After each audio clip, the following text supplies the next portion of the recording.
अभी सर हम लोग ने आज 11 जेन का एक पीसी बिल्ड किया था, तो उसमें हम लोग ने क्या क्या कंपोनेंट्स यूज़ किए अभी? इसमें कंपोनेंट्स यूज़ किए कोर इंटेल i7 11 जनरेशन जो कि है 11700K।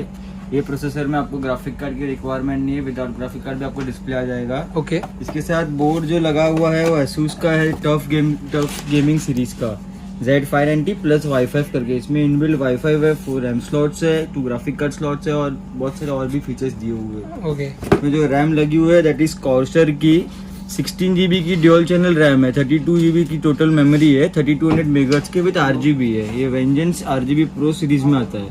ओके। तो इसके बाद जो SMPS लगा है दैट इज कॉर्सर RM1000X। ये 1000 वोल्ट का है, 5 years वारंटी के साथ आता है। ओके। इसमें जो कूलर लगा that is Corsair IQ H115i जो RGB Pro XT के नाम से जाना जाता है। ओके।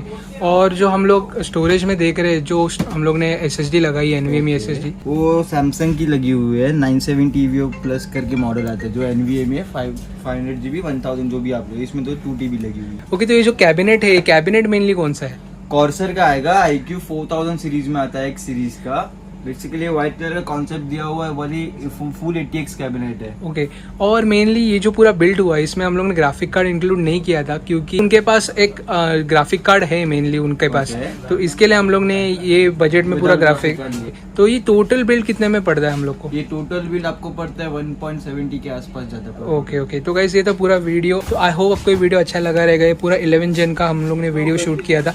अगर आपको वीडियो अच्छा लगता है तो वीडियो को लाइक करो, शेयर करो, चैनल को सब्सक्राइब करो और मैं मिलता हूँ आपको नेक्स्ट वीडियो में। तब तक के लिए